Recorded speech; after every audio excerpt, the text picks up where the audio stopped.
This is what the trend in home prices looks like in Canada. We're not just in a housing bubble now, we're in the same bubble that the US was in 15 years ago that's still going on today in Canada. See, we had a peak here at the same time as the US, but then prices just kept going up and up and up after that. I don't question the decisions of the Bank of Canada. I fully support those decisions, and they've got a great governing council and governor there. Second thing is that the bank has a very clear mandate, which is to keep inflation low, stable, predictable, so to get it back to that 2%. So, and they're accountable for that, and they have to act in that direction. But what they do is, they do take into account the impact on Canadians of this. First and foremost, the impact on Canadians of high and volatile inflation. Canadians deserve low, stable prices. They need to get it. It's been too high. It has to come down. It eats into their wages today. It makes them uncertain. And so the bank has to do what's necessary to get it down. The third point, though, is in taking those actions, they have to take into account many Canadians have a mortgage. Those mortgage costs are going up. How are Canadians going to adjust their own spending because of not just higher mortgage costs, but because of uncertainty around the economy? So when you hear the opposition leader saying we're headed for a mortgage default across the country, what do you say? I would say that's alarmist. I would say that's not grounded in the facts. Look, Canadians have taken out more mortgage debt. Right. Canadians pay their debts. They work hard, they pay their debts, and the banks can work with those Canadians who maybe in some cases have greater strains, lengthen the period of time for the mortgage, help them move through this period.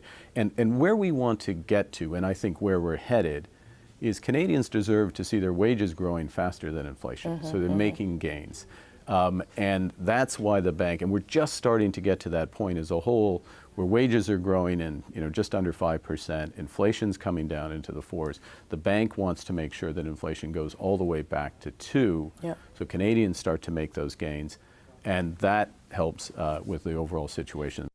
So I was looking for an article that I used to share around all the time, and I can't seem to find it, so I asked Bard about it, and it's sure the link is there, but for some reason I couldn't find the article, but it is summarizing the facts. As you can see, I even checked the Wayback Machine to check, and it was actually excluded from its results.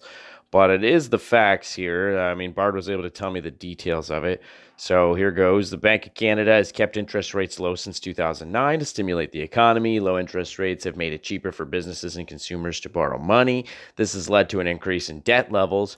If interest rates are raised too quickly, it could lead to a debt crisis. The article concludes by stating that the Bank of Canada needs to carefully manage the tapering of its quantitative easing program and the eventual increase in interest rates, and if they are not careful, they could lead to a debt crisis. Here are some additional details. It says Bank of Canada's low interest rate policy has been successful in the economy. The unemployment rate has fallen to a record low of 5.3%, and it's growing at pace.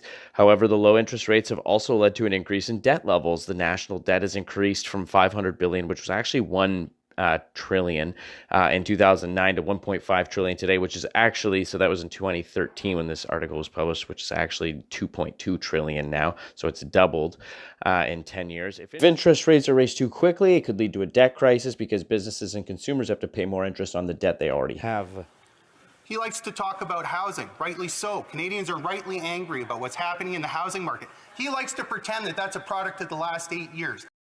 Me that says that this Prime Minister overspent. It's Bill Morneau. Remember him? My old friend Bill Morneau. He's the one that said this Prime Minister spends too much. And the future Liberal leader, Mark Carney, is the one who, along with the current Governor of the Bank of Canada, says that this overspending is contributing to inflation. 40% of the spending had nothing to do with COVID. In fact, nearly doubling the amount of money that goes to high-priced consultants. So a couple things about all of that. I got a lot to say, actually. First thing, in regards to Mark Carney stating that Canadians pay their bills, well, our debt to GDP ratio, like household debt to GDP ratio, was like 107%, meaning that Canadian household debt outpaces the entire Canadian GDP by like an extra 7%. That's nuts. To me, it would seem an ill-advised idea to keep interest rates low when the household debt is that much of the entire GDP. On top of that, we had the first-time homebuyers program that was introduced in 2019 and is still going, which is enticing people to take homes at lower interest rates when we know that interest rates need to rise temporarily. Of course, ideally, we want interest rates, as was mentioned by Mark Carney, to fall around 2%, but at the moment, that's not the best way to move forward. The argument could be made that in 2008, we needed to increase interest rates to stop people from acquiring debt, and therefore we could have stopped household debt from being so much of GDP back then. And also, it would have definitely stopped the oversaturation of the real estate market, causing, of course, the extra buyers when there's a high demand and low supply. What happens to the prices of things?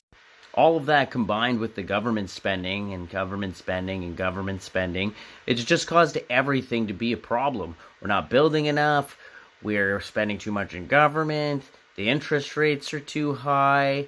I mean, it's all, government really just looks like that Spider-Man picture.